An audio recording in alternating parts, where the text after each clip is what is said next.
الحمدللہ رب العالمین والصلاة والسلام علی حبیبہ محمد وآلہ وصحبہ اجمعین اما بعد فاعوذ باللہ من الشیطان الرجیم بسم اللہ الرحمن الرحیم فبما رحمت من اللہ لنت لہم ولو کنت فظا غلیظ القلب لانفضوا من حولک فاعف عنہم واستغفر لہم وشاورہم فی الامر فَإِذَا عَزَمْتَ فَتَوَكَّلْ عَلَى اللَّهِ إِنَّ اللَّهَ يُحِبُّ الْمُتَوَكِّلِينَ اللهم سبحانك لا علم لنا إلا ما علمتنا إنك أنت العليم الحكيم مولاي صل وسلم دائما أبدا على حبيبك من زانت به الأسر. محترم سامعین کرام، السلام علیکم ورحمۃ اللہ وبرکاتہ. ارشاد باری تعالیٰ ہے، بس کچھ اللہ ہی کی رحمت سے آپ ان کے لیے بہت نرم مزاج ہیں، اور اگر آپ تند و سخت طبیعت ہوتے تو آپ کے پاس سے بھاگ جاتے. پس ان سے درگزر فرمائیں اور ان کے لیے بخشش طلب فرمائیں اور ان سے کاموں میں مشورہ لیا کریں. پس جب کسی کام کا مصمم ارادہ کر لیں تو اللہ پر بھروسہ کریں، بے شک اللہ بھروسہ کرنے والوں کو محبوب رکھتے ہیں. سبحان اللہ. قرآن کریم کا اردو کا جو ترجمہ ہے، اس میں بہت سارے تراجم جو ہیں وہ میسر ہیں. اللہ کریم علماء کرام کی محنتیں قبول فرمائے. ہر ایک کا ایک اپنا انداز، ایک اپنا پہلو ہے، لیکن جب بھی کسی زبان کا دوسری زبان میں ترجمہ کیا جاتا ہے تو بعین ہی اسے نہیں کہا جاتا، اسے کہا جاتا ہے قریب ترین ترجمہ. چونکہ ہر زبان کا بحر اپنا ہے، اور صاحب زبان یا جس کی مادری زبان ہے، بعض الفاظ کی ادائیگی ہی میں جو ہے معنی بدل جاتا ہے کہ ادا کیسے کیا. اس لیے جب آپ اور ہم ترجمہ دیکھتے ہیں، پھر عربی زبان سے اتنی آشنائی نہیں ہے کہ کچھ ترجمے کی شد بدھ ہو، تو بہت سارے تراجم میں بات سمجھنا، بعض آیات کی سمجھنا جو ہے بات مشکل ہو جاتا ہے. تو یا تو حاشیہ ہو یا پھر تفاسیر سے رجوع کیا جائے، پھر اس بات کی سمجھ آتی ہے. اللہ رب العالمین حضرت رحمۃ اللہ تعالیٰ علیہ کے ہمہ وقت درجات بلند فرمائے. آپ نے بڑا آسان ترجمہ جو ہے وہ فرمایا ہے. اس میں لفظی پہلو کا بھی ایک حد تک امتزاج ہے، اور محاوراتی پہلو کا بھی ایک حد تک امتزاج ہے. پھر جہاں بریکٹ دی ہے، اس سے پورا مفہوم جو ہے وہ آسان ہو جاتا ہے سمجھنا. اسی طرح جب آپ تفسیر کے پہلوؤں میں دیکھتے ہیں، اسی آیہ کریمہ کی جس کی تلاوت مجھے نصیب ہوئی ہے، ہم سب کا یہ شرف ہے کہ کلام ذاتی پڑھنا اور سننا نصیب ہوا. جتنی تفاسیر ملیں ان میں سے اس آیہ کریمہ کی تفسیر دیکھیے گا. اللہ کریم علماء حق کی یہ محنتیں قبول فرمائے. ہم کم علم لوگوں کے لیے دین کا سمجھنا آسان کرنے کا سبب ہے، اور اللہ کریم کا یہ احسان. لیکن جب آپ اکرم التفاسیر پر آئیں گے اور اس آیہ کریمہ کی تفسیر دیکھیں گے، حیرانگی کی حد تک بندے کی کیفیت ہو جاتی ہے. چونکہ جتنی بھی تفاسیر دیکھ کر آئیں، اللہ کریم نے حضرت جی رحمۃ اللہ تعالیٰ علیہ کو یہ جو پہلو قرآن کریم کی تفسیر سے متعلق عطا فرمایا ہے، پھر ایک بہت بڑا پہلو کہ آج کی جو بولے جانے والی زبان ہے اس میں میسر ہے. اور پھر بندہ جب ترجمہ دیکھتا ہے اور اسے اپنی زندگی کے ساتھ جوڑتا ہے، ریلیٹ کرتا ہے آج کے حالات کے ساتھ، تو ایسے لگتا ہے جیسے ہر آج کی جو صورت پیش آ رہی ہے اس میں قرآن کریم جو فرما رہا ہے میں کیسے اس پر عمل کرتا جاؤں. اکثر میں یہ گزارش کرتا ہوں کہ اکرم التراجم و اکرم التفاسیر اپنے روزمرہ کی جو تلاوت ہے اس معمول کے ساتھ اس طرح جوڑ لیں تاکہ ایک شرح صدر جو ہے اس میں ترقی نصیب ہوتی رہے۔ فَبِمَا رَحْمَةٍ مِّنَ اللَّهِ لِنْتَ لَهُمْ، بس کچھ اللہ ہی کی رحمت سے آپ ان کے لیے بہت نرم مزاج۔ سبحان اللہ۔ نبی کریم صلی اللہ علیہ وسلم کی ذات اقدس، آپ امام الانبیاء، قرآن کریم فرماتا ہے کہ اللہ کریم نے آپ کو تمام مخلوق کے لیے باعث رحمت فرمایا۔ وما ارسلناک الا رحمۃ للعالمین، تمام جہانوں کے لیے۔ اللہ کریم کی ذات رحیم ہے، کریم ہے، اور نبی کریم صلی اللہ علیہ وسلم کو اللہ جل شانہ نے ایک مجسم رحمت کی صورت میں مبعوث فرمایا ہے۔ انبیاء سابقہ سے متعلق بات آئے، اللہ کی مقرب ہستیاں ہیں انبیاء اور رسل، ان کی امتیں ہیں، اور اللہ جل شانہ نے جنہیں ہدایت بخشی وہ ان سے مستفید ہوئے۔ وہ لوگ یا وہ جو امتحان میں ہیں، جنہوں ان سے اقرار کے پہلوؤں میں خوش بخت ٹھہرے، مستفید ہوئے، اور اقرار کے مقابل جنہوں نے انکار کو چنا وہ رذیل ہوئے، تباہ و برباد ہوئے، نقصان اٹھایا۔ یہاں کا نقصان بھی ہے اور ہمیشہ کا بھی نقصان ہے۔ لیکن اس چلتی زندگی میں گرد و پیش کا جائزہ لیں تو بے شمار مخلوق کا دخل ہے، اور یہ جو قیام ہے فانی جہان کا، اس میں ایمان حالہ مکلف دو مخلوقات، لیکن بنیاد ایسی ہے، اس ہر شے کی فانی جہان کی جان ایسی ہے کہ نور ایمان جو ہے اسے حیات بخشتا ہے۔ حضرت آدم علیہ السلام سے لے کر آپ صلی اللہ علیہ وسلم کی بعثت تک جتنے انبیاء اور رسول گزرے، ان ہستیوں نے بھی یوم الست آپ ہی کی امامت میں شہادت دی۔ ان تمام ہستیوں کی امامت نبی کریم صلی اللہ علیہ وسلم نے بیت المقدس میں فرمائی،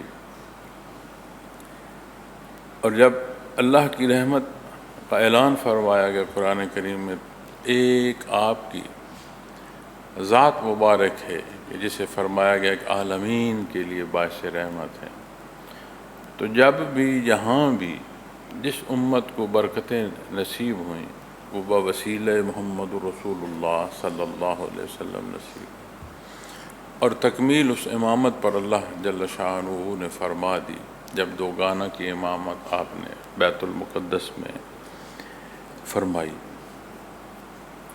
اب آپ غور فرمائیں کہ آپ کی ذات اقدس سے کتنی مخلوق مستفید ہوئی اور کیسے انداز سے مستفید ہوئی، لیکن کیسا شرف ہے امت محمد رسول اللہ صلی اللہ علیہ وسلم کا کہ بلا واسطہ مستفید ہو رہی ہے۔ کہ آپ کی امت ہونا یہ کتنے شرف کی بات ہے۔ اللہ جل شانہ نے آپ کو ایسے احسن اور ایسے جامع و اکمل اخلاق کریمہ عطا فرمائے کہ مخلوق میں کوئی دوسری مثال ہے ہی نہیں۔ بعض علماء جب آپ کے حسن پر، آپ کی خوبیوں پر بات کرتے ہیں تو وہ بڑے خوبصورت ایک پہلو بیان کرتے ہیں۔ وہ فرماتے ہیں کہ اگر آپ کی ساری خصوصیات، آپ کا سارا حسن، آپ کا سارا کمال ظاہر ہو جائے تو زندگی تھم جائے، رک جائے۔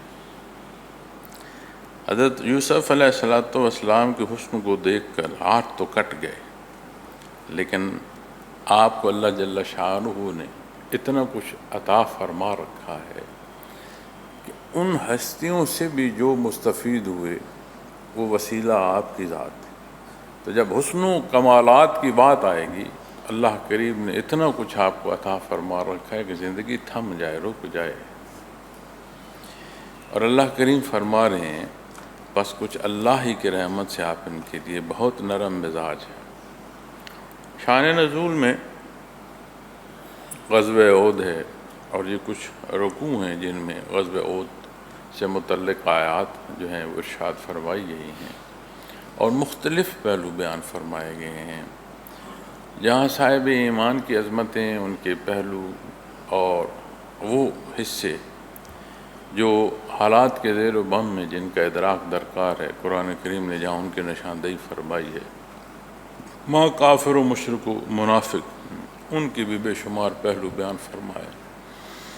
اور زندگی خود ایک جد و جہد ہے، جہد مسلسل ہے، اور ہر وقت بندہ امتحان میں ہوتا ہے، ہر وقت، ہر کلام، ہر نگاہ، ہر قدم پل صراط پر ہے کہ کس طرف کا بندہ قدم لیتا ہے، اسے احتیاط کرنی پڑتی ہے، چونکہ ہر لمحہ امتحان کا ہے۔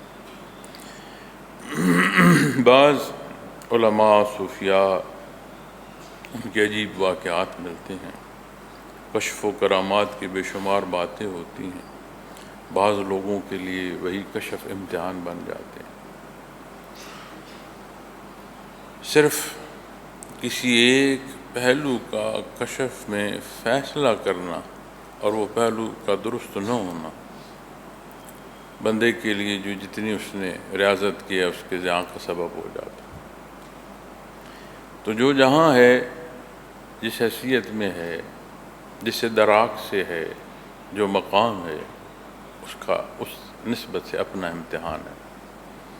ایک گھر میں ایک بڑے کا ہونا، ایک بزرگ کا ہونا، نوجوان اور بچے کا ہونا، وہ بچہ کو غلطی کرتا ہے، صورتحال کیا ہے؟ ایک نوجوان غلطی کرتا ہے تو صورتحال کیا ہے؟ ایک بزرگ سمجھدار سربراہ کی حیثیت رکھنے والا جب غلطی کرتا ہے تو صورتحال کیا؟ تو اس لیے اپنی اپنی استعداد، اپنا اپنا مقام، ہر ایک کی اپنی حیثیت میں اس کا امتحان ہے۔ اسی لیے تو کسی کا امتحان امارت میں ہے، کسی کا امتحان مفلسی میں ہے۔ اور اللہ کریم کا بہت بڑا احسان ہے، اللہ جل شانہ نے سارے قرآن کریم میں ایسی رہنمائی، ایسی سہل زندگی کے پہلو عطا فرمائے ہیں کہ یہ سمجھ کر، مان کر، صدق دل سے عمل پیرا ہو جائیں تو دنیا کی زندگی بھی سہل ہے، اور اخروی کامیابی جو ہمیشہ کی کامیابی ہے، جو اصل حیات ہے، اس کی کامیابی و کامرانی بھی نصیب ہوتی ہے۔ تو جب غزوہ احد کے بے شمار پہلوؤں پر ارشاد فرمایا گیا ہے تو ہمارے لیے بے شمار زندگی کے جو بحر ہیں ان میں سبق ہے، رہنمائی ہے، ہمارے لیے ہدایت ہے۔ قرآن کریم ہے ہدایت، قرآن کریم اللہ کی رحمت۔ تو اسی آیہ کریمہ میں جب شان نزول پر بات آتی ہے تو وہ پہلو جہاں سستی آئی، جہاں تکرار آیا، جہاں تعمیل حکم میں کمزوری آئی اور اللہ جل شانہ نے معاف فرمایا، وہاں یہ پہلو بھی ارشاد فرمایا جا رہا ہے کہ اتنے سخت حالات میں پھر آپ صلی اللہ علیہ وسلم کا مزاج عالی ایسا خوبصورت، ایسا مہربان، ایسا محبت و شفقت کرنے والا ان لوگوں کو اکٹھا اور سمیٹنے کا سبب ہے۔ اگر تلخی ہوتی تو نقص تو ہوا، تکلیف سے سارے گزرے، آپ صلی اللہ علیہ وسلم کو ظاہری و باطنی تکلیف پہنچنے کے جو ہیں پہلو ملتے ہیں کہ جب آپ نے کتنا دکھ محسوس کیا ہوگا کہ جو فرمایا گیا اس میں کمی بیشی واقع ہوئی، کتنے عزیز و اقارب، کتنے چاہنے والے صحابہ کرام رضوان اللہ علیہم اجمعین شہید ہوئے، کتنے شدید زخمی ہوئے اور وجود عالی پر زخم آیا۔ تو وہ موقع جو عین فتح اور اس صورت کی فتح کے بغیر نقصان کے اور وہ بے شمار نقصان کے ساتھ جب اس فتح تک کا پہنچنا ہے تو کتنی ہی پہلوؤں سے دکھ اور افسوس سے۔ پھر ایک اور پہلو ہے، ادراک بڑی شے ہے۔ جب آپ صلی اللہ علیہ وسلم بالعموم دیکھتے ہیں اور کفار کی نسبت بالعموم، تو قرآن فرماتا ہے میرے حبیب آپ اس دکھ سے اپنی جان ہی دے دیں گے۔ اب اللہ جل شانہ کا کرم اور احسان کہ آپ کی ذات امام الانبیاء، وجود انسان کا احسن التقویم ہے، اور جو عطا کی تکمیل کا ایک وجودی مظہر ہے وہ ذات ہے محمد الرسول اللہ صلی اللہ علیہ وسلم۔ تو جو ادراک آپ کو ہے، جو اللہ جل شانہ نے علوم آپ کو عطا فرمائے ہیں، جو رب کائنات نے بنفس نفیس آپ کو بے شمار پہلو جو ہیں وہ دکھائے، سمجھائے، عطا فرمائے، علوم سے نوازا، اور کوئی آپ کی طرف بھاگا جا رہا ہے اور حضرت آدم علیہ السلام کی اولاد سے ہے، اللہ نے اسے اپنی عبادت کو پیدا فرمایا، اس نے پسند فرمایا کہ اسے قوت فیصلہ دی جائے، لیکن شعور اور عقل ایسا ہو کہ یہ پہچانے اللہ رب العالمین کو، اور اس تمام عطا کے بعد اگر کوئی دوڑا جا رہا ہے، بھاگا جا رہا ہے آگ کی طرف، اور جب اس آگ میں گرے گا تو پھر نکل نہیں پائے، تو وہ آپ کو اس درد اور اس تکلیف میں مبتلا آپ اپنے آپ کو فرما دیتے ہوتے کہ اس دکھ میں کہ اللہ نے اسے کس لیے پیدا فرما اور یہ اپنے آپ کے ساتھ کیا ظلم۔ اتنا محبت، اتنا شفقت، اور پھر جو آپ کے خدام شہید ہوں، زخمی ہوں، اسلام کے نام پر جانیں دے رہے ہوں، تو کیا کیفیت ہوئی ہوگی۔ حالانکہ بے شک انہی میدان کارزاروں میں، وہیں شہید ہونے والوں کے لیے آپ نے ایسی ایسی بشارتیں اعلان فرمائی ہیں کہ جیسے وہ انعام و اکرام جو اللہ کریم نے ان شہداء کو عطا فرمایا، آپ نے ان سے باقی ساتھیوں اور غازیوں کو بھی آگاہ فرمایا۔ یہی غزوہ احد کے واقعات میں بھی ہے، باقی غزوات کے واقعات میں بھی ہے۔ تو جب اس ساری کیفیت کو آپ دیکھتے ہیں تو بنیادی طور پر وہ جو تیر انداز کھڑے تھے گھاٹی پر، ان تیر اندازوں کا ہٹنا اور اس جنگ میں کس قدر سختی پیدا کر گیا۔ تو اللہ جل شانہ نے آپ کے مزاج عالی، آپ کی محبت و شفقت فرما رہا ہے فَبِمَا رَحْمَةٍ مِّنَ اللَّهِ لِنْتَ لَهُمْ، اور فرمایا پس کچھ اللہ ہی کی رحمت سے، یعنی اللہ کی خصوصی عطا ہے آپ صلی اللہ علیہ وسلم پر کہ آپ ان کے لیے بہت نرم مزاج ہیں۔ یہ اللہ جل شانہ نے آپ کو آپ کے فضائل میں یہ چیز عطا فرمایا، آپ کی فضیلت ہے، اللہ جل شانہ نے عطا فرمایا۔ اب اگر وہیں گرفت ہو، سختی ہو، پہلے محسوس ہو، کیا جا رہا ہو کہ یہ غلط ہوا ہے، تعمیل نہیں ہو سکی، کتنے ہی پہلو ہیں کہ جہاں پھر قلبی طور پر لوگ کمزور ہونا شروع ہو جاتے۔ پھر ایک اور پہلو عرض کرتا ہوں کہ جو بھی رہنما ہے جسے اللہ جل شانہ نے یہ ذمہ داری عطا فرمائی ہے، تربیت کے پہلوؤں سے، انتظامی حصوں کے پہلوؤں سے، اس کے مزاج میں شفقت ہونی چاہیے۔ شفیق ہونا لوگوں کو جوڑتا ہے، اور اگر ہر بات پر ہی ناراض ہونا یہ کمال ہوتا تو قرآن کریم یہاں یہی پہلو بیان فرماتا۔ تو اللہ جل شانہ نے نرم مزاجی اور شفقت کو پسند فرمایا، اور اپنے حبیب صلی اللہ علیہ وسلم کو اتنا کچھ عطا فرمایا کہ آپ جیسا کوئی نرم دل اور شفیق اور ہے نہیں مخلوق، ہر پہلو سے آپ کو امامت نصیب۔ تو وہ جو تکلیف تھی وہ دکھ میں آئی، ندامت میں آئی، لیکن واپس احساس پر آ کر ایک وہ پہلو جو توبہ کے پہلوؤں میں چلا جاتا ہے، ایک وہ تکلیف جو امور صحیحہ کی سر انجام دہی میں اور قوت عطا فرماتا ہے، اس میں بدلتی چلی گئی۔ اور بالعموم بھی لوگ کیسے کیسے رویوں سے آپ کے حضور حاضر ہوئے، تلواریں سوت کر آئے، نیزے لے کر آئے، برچھے لے کر آئے، غزوات میں آئے، غزوات کے علاوہ کوشش کی، کتنے ہی پہلوؤں سے آپ صلی اللہ علیہ وسلم کو نقصان پہنچانے کی کوشش کی۔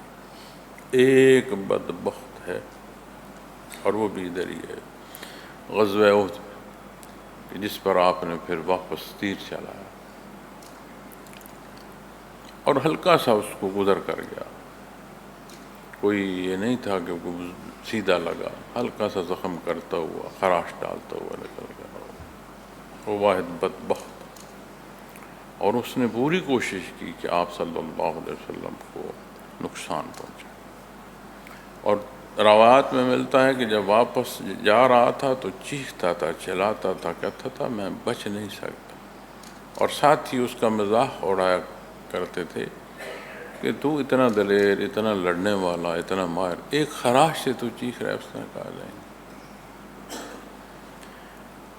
یہ خراش ایسی ہے کہ سارے زخموں کا درد اس میں بھر گیا ہے، اور گھر نہیں پہنچا، راستے میں مردود جو ہے جہنم واصل ہو۔ اور کیسے واقعات ہیں کہ وہ تلوار سونت کر آیا اور صاحب ایمان ہو کر لوٹا۔ وہ آپ صلی اللہ علیہ وسلم کو نقصان پہنچانا اور جان کے در پر آیا، واپس سینہ آپ صلی اللہ علیہ وسلم کی محبت سے لبریز لے کر رکھے۔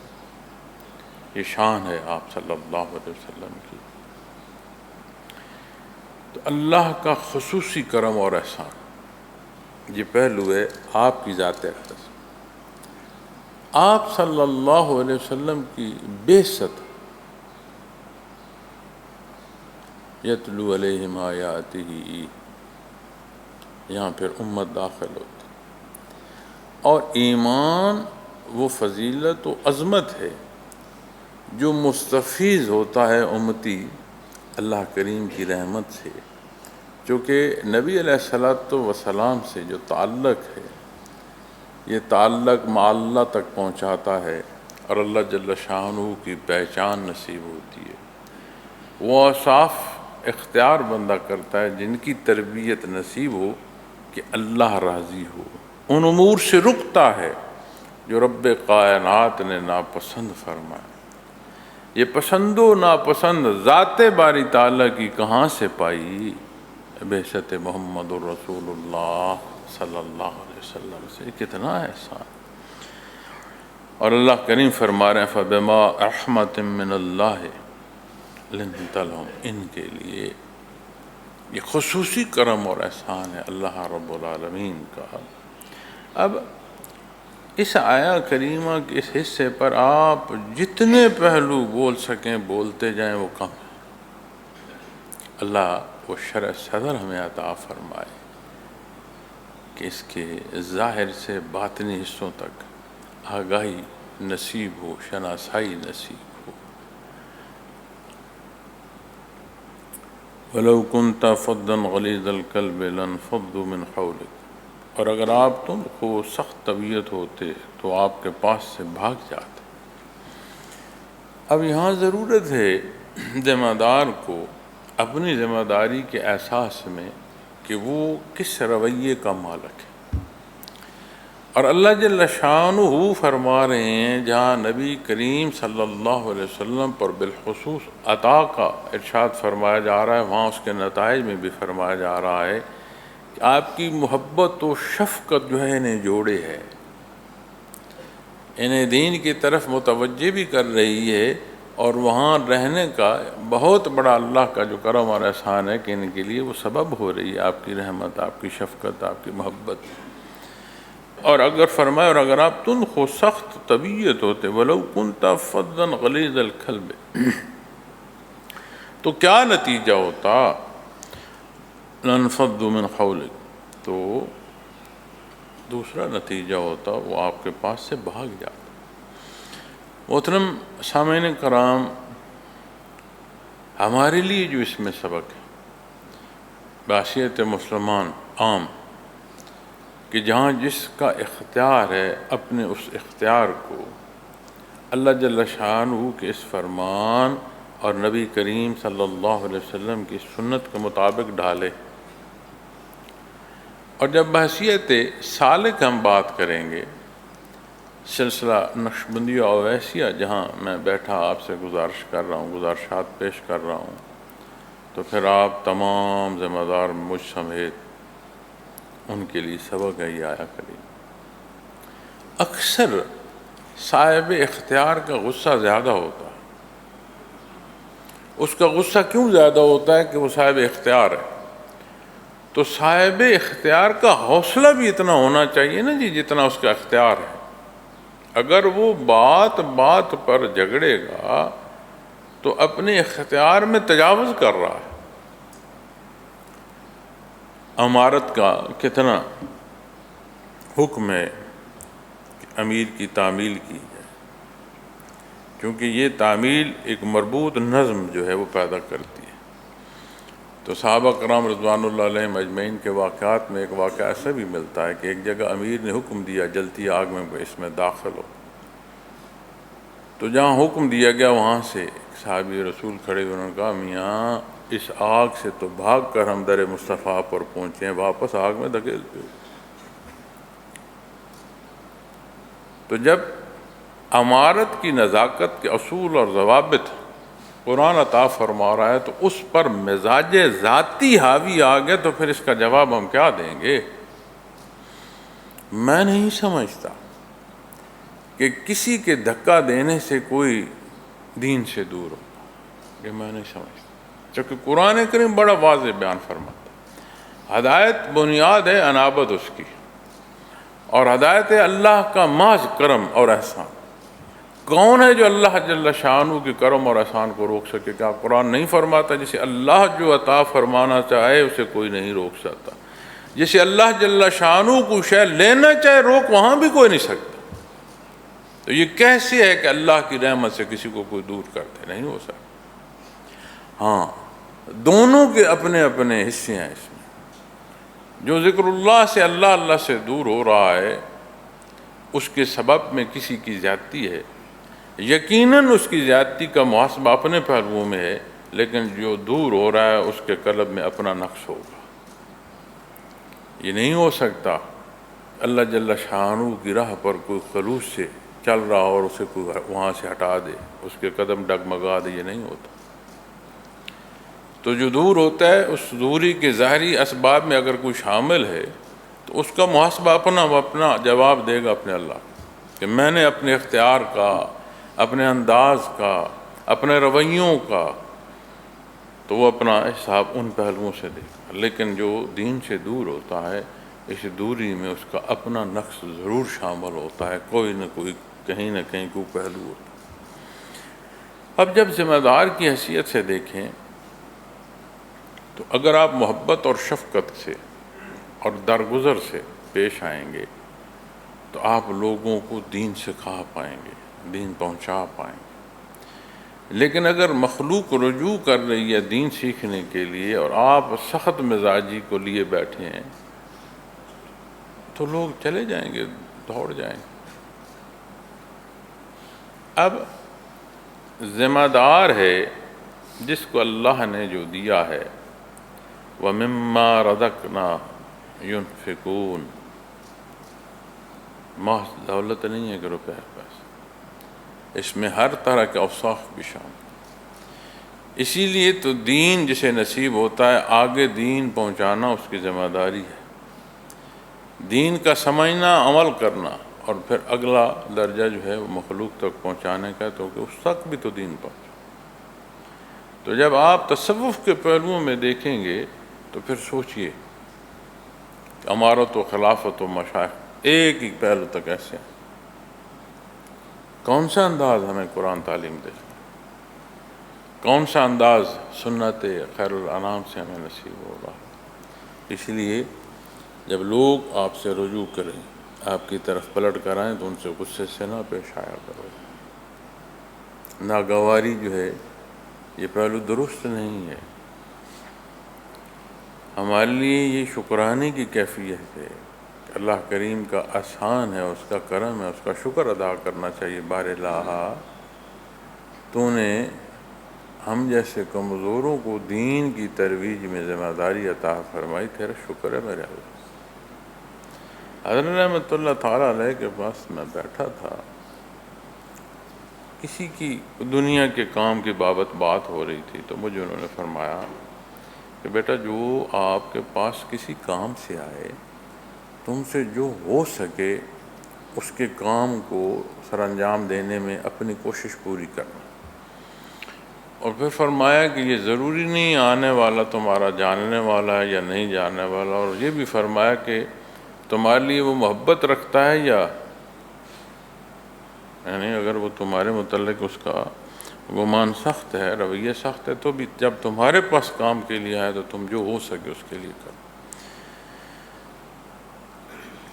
کوشش کرتا ہوں جو مجھ سے ہو سکے، جو لوگ کام کے لیے آتے ہیں، یہ تو بنیادی ذمہ داری ہے، میں دنیا کی بات کر رہا ہوں اور دنیاوی امور ہی پر بات ہو رہی تھی۔ اگلا انہوں نے جو حصہ مجھے فرمایا، انہوں نے فرمایا میرا بیٹا، اللہ قادر ہے، وہ بندہ جو تمہارے پاس آ رہا ہے، یہ اس کی توقع تم سے وابستہ ہے، اس لیے کہ اللہ نے تمہیں یہ حیثیت دی ہے، اور وہ قادر مطلق جو ہے تمہیں اس کی جگہ کر سکتا ہے اور اسے تمہاری جگہ کر سکتا ہے۔ یعنی کبھی اپنے اختیار کو لے کے ایسے رویے میں نہ جانا جو ناپسندیدہ، تو جو مقصد ہے وہ یہ، اور یہ دنیاوی امور سے متعلق وہ فرما رہے تھے مجھے۔ اور دیکھو، ساری زندگی کا درس نصیب ہو رہا ہے اس آیہ کریمہ سے، تو میں یہ درخواست کروں گا تمام ذمہ داران سے کہ اپنی طبیعت کو اور اپنے مزاج کو اپنی ذمہ داری پر حاوی نہ ہونے دینا، اس کی جواب دہی مشکل ہو جائے گی۔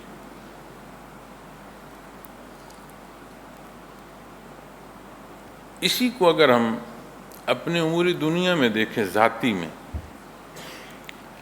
کیا کاروبار میں ہمیں اسی طرح غصہ آتا ہے؟ کیا گھر میں اسی طرح غصہ آتا ہے؟ کیا لین دین میں اسی طرح غصہ آتا ہے؟ پھر تو سمجھ آئی کہ مزاج ایسا ہے۔ اگر کاروبار، ذاتی زندگی، گھر، اپنے کاروباری معاملات، ملازمت، وہاں بندہ ایک خاص رویے کے ساتھ رہ کر چیزیں سنبھالتا ہے، مزاج کو غالب نہیں آنے دیتا، اور سارا جو غلبہ ہے مزاج کا وہ امور دینیہ میں آتا ہے، تو یہ درست نہیں ہے۔ اسے یہ نہیں کہا جا سکتا کہ جی وہ مزاج ایسا ہے۔ اگر مزاج ایسا ہو تو گھر میں بھی یہی مزاج ہو، باہر بھی مزاج یہی ہو، کاروبار میں بھی یہی مزاج، صرف ترویجی سلسلہ جو ہے وہاں مزاج حاوی ہے، تو اس کا مطلب ہے اختیار بوجہ اختیار ہے، تو جس نے اختیار دیا ہے حساب بھی تو ہم نے اسی کو دینا۔ اس لیے بڑا باریکی سے دیکھا کریں، کوئی کیا کرتا ہے وہ جانے، اس کا اللہ جانے، ہم کیا کرتے ہیں ہم نے اس کا حساب دینا ہے، اور اللہ معاف فرمائے کہ حساب نہ ہو، بغیر حساب کے معاف فرما دے، کیونکہ حساب پھر مشکل ہوتا ہے۔ میرا بڑا دل تھا کہ میں ان 2-3 دنوں میں یہ آیات جو ہیں اس نصف تک جو ہے، پارے کے نصف تک پہنچ جائیں، لیکن یہ آیہ کریمہ بھی نہیں لگتی کہ آج کے بیان میں یہ پوری ہو سکے، تو اس لیے اسی پر میں اپنی بات کو جو ہے ختم کرتا ہوں۔ اگلا حصہ کل انشاءاللہ عرض کروں گا کہ اپنے اختیار، بالخصوص دینی شعبے کے اختیار، اس کی نزاکت کو سمجھیں۔ جو رویہ آپ اختیار کر رہے ہیں، جو امور آپ اختیار کر رہے ہیں، صرف ایک لحظہ سوچ رہو کہ یہ اللہ کے لیے، تو رویوں کی کمی بیشی جو ہے وہ دور ہو جائے گی۔ اللہ میرا اور آپ کا حامی و ناصر ہو، توفیق عمل عطا فرمائے۔ وآخر دعوانا الحمدللہ۔